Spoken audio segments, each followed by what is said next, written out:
नमस्कार, स्वागत है आपका के हरियाणा पे। पिछली रात को हुई बरसात से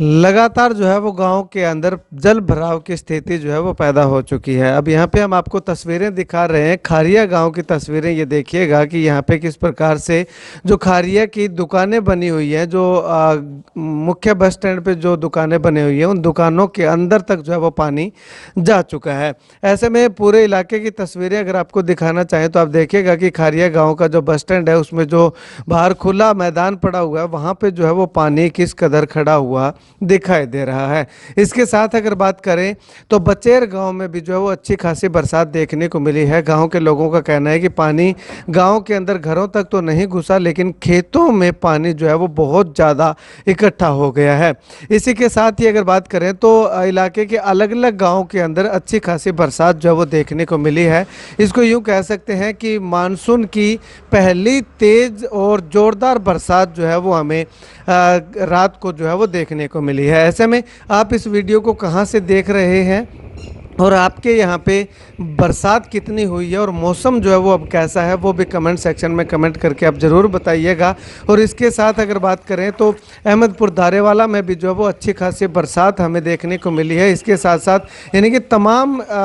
इलाकों के अंदर जो है वो बहुत ज़ोरदार बरसात जो है वो देखने को मिली है, जिससे कि लोगों के कुछ गांव के अंदर तो जो है वो लोगों के घरों तक पानी जो है वो घुस गया है और कुछ गांव के अंदर खेतों में जो है वो पानी बहुत ज़्यादा खड़ा हुआ है। तो ऐसे में ये पानी जो है वो जैसे धूप निकलेगी तो फसलों को नुकसान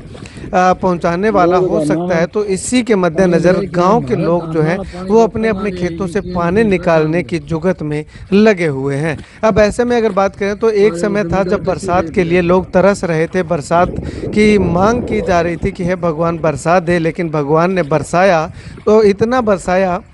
कि अब लोगों को अपने खेतों से, घरों से, दुकानों से पानी जो है वो निकालने को मजबूर होना पड़ रहा है। अब ऐसे में अगर बात करें तो ये बरसात जो है वो काफ़ी राहत तो जो है वो इस बरसात ने गर्मी से दिलाई है, लेकिन कहीं ना कहीं लोगों के माथे पर चिंता की लकीरें जो है वो ज़रूर खड़ी कर दी है कि अगर और बरसात आ जाती है तो पानी की निकासी पहले से ही नहीं है, और बरसात आ जाती है तो जो है वो ये पानी निकलना तो दूर की बात है, ये पानी जो है वो लोगों के लिए, लोगों के जीवन पे जो है वो बहुत ज़्यादा असर डालने वाला है। ऐसे में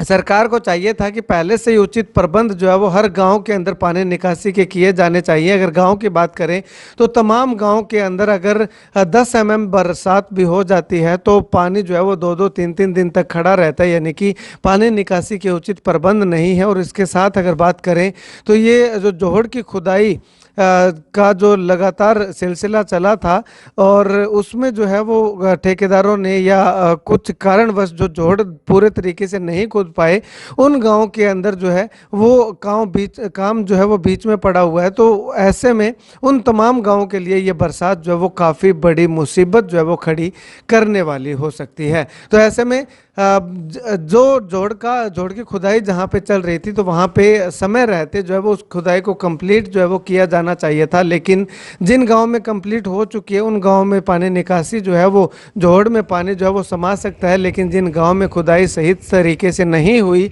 तो उन गांव की पानी निकासी के लिए एक बहुत बड़ा चैलेंज इसको हम कह सकते हैं कि प्रशासन के सामने, गाँव के लोगों के सामने, सरकार के सामने बना हुआ दिखाई दे रहा है। अब ऐसे में आपके गाँव में कितनी बरसात है और पानी निकासी के कैसे प्रबंध हैं वो भी कमेंट सेक्शन में कमेंट करके ज़रूर बताइएगा।